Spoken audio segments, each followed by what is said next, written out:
One of my students recently took the CELPIP test, and when she was done, she called me. She was angry, frustrated, and she said that her test was more difficult than what she had expected. You see, she was comparing the test, the real one, to the tests that she had taken at home and the preparation that she had done based on sample mock tests. This is actually an experience that a lot of test takers have with exams like CELPIP. And if you visit forums online, you'll see that a lot of people are complaining that the test has become more difficult over time. But is that really true? Has the CELPIP test really become more difficult? To determine whether this is actually true or if it's just a rumor, we need to examine a number of factors that could affect your perception of difficulty. To answer this question, we need to review a number of possible explanations. The first one is test anxiety. When you are taking the real test, you're worried about the outcome. You're worried about the range of things that could go wrong. And this creates a gap between your level of competence and your level of performance. I have plenty of students who really have what it takes to get the score that they need. I've worked with them long enough to know their level exactly, and I'm pretty sure that their level of proficiency is good enough for the score that they need. However, when they take the test, they come out disappointed, and the results reflect that level of disappointment. In many cases, this is due to the anxiety that they're feeling on the test day, especially when you take the test multiple times and you don't get the results that you expect. This adds to the anxiety factor and makes the test seem more and more difficult over time. An example of this is students who take the CELPIP test once without a lot of preparation and they get a pretty good score, but when they take the test a second time, they even get a lower score. What's the explanation here? The explanation is that the anxiety is kicking in. First time they took the test, they thought they had it in the bag. They were like, I've got this. My English is good enough. I work. I'm a professional. I write emails all the time. I speak with my colleagues. So this should be a walk in the park. But when they come out of the test and they don't get the results they need upon taking the test a second time, now they become self-conscious and they begin questioning themselves and not being sure about whether or not they are going to be able to succeed. So what's the takeaway here? I guess the first takeaway is that you really need to learn to manage your anxiety on the test day because your anxiety is your biggest enemy. The second reason why a lot of students think that the CELPIP test has become more difficult over time is the long listening or the long reading that you might get. You see, when you practice a test at home, you always have the same number of passages in the reading and the same number of listening sections.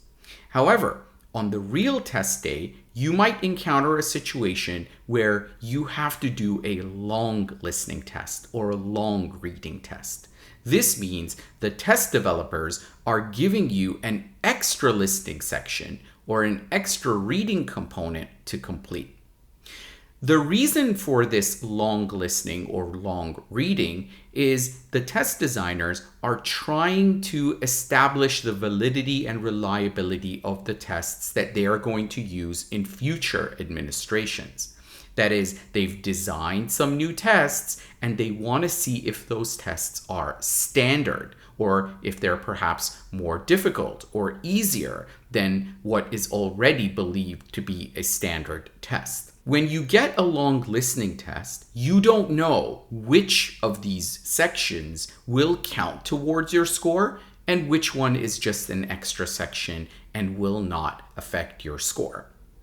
Getting a long listening and a long reading is like a wild card. It's an unexpected situation, which is why a lot of people lose their cool, they lose their calm, and they feel that they're not really ready for it. Unexpected scenarios like this can affect your performance. So it's important to remember that if you get a long listing or a long reading, this is completely normal and you should continue to perform as you normally do. So the takeaway is to not be surprised when you get a long listing or a long reading test. Perform on these sections as you normally would and don't be worried about the outcome. This is completely normal and a lot of students have to deal with the long listening and long reading. A third factor contributing to this perception that the CELPIP test has become more difficult over time is pure luck. You see, there are some surface level elements to the CELPIP test that might give you an advantage or might work to your disadvantage. For instance, if in the reading section you get a familiar topic or the passage is about something that you have some level of expertise in, something that you've read a lot about, something that is related to your job, related to your field of study.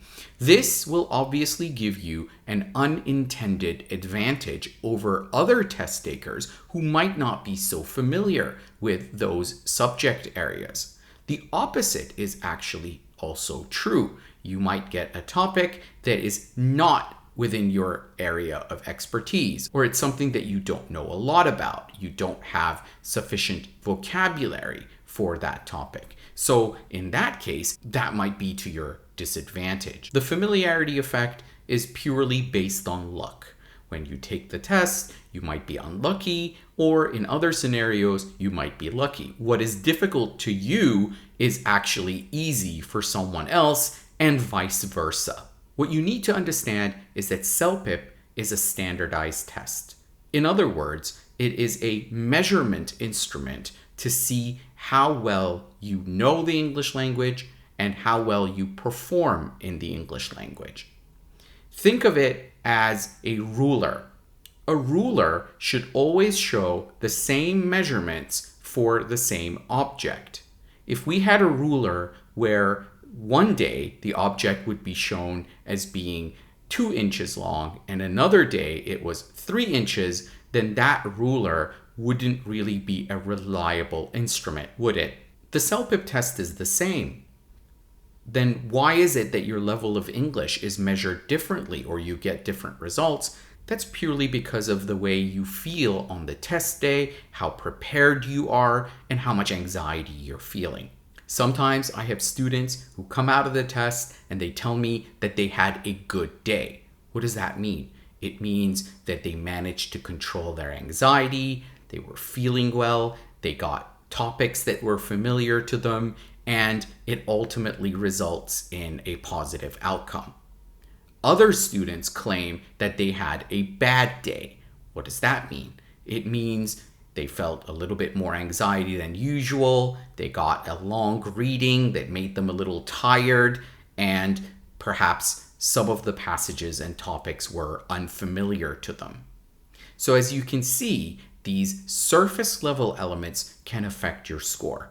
But this doesn't mean that the test itself is becoming either more or less difficult over time.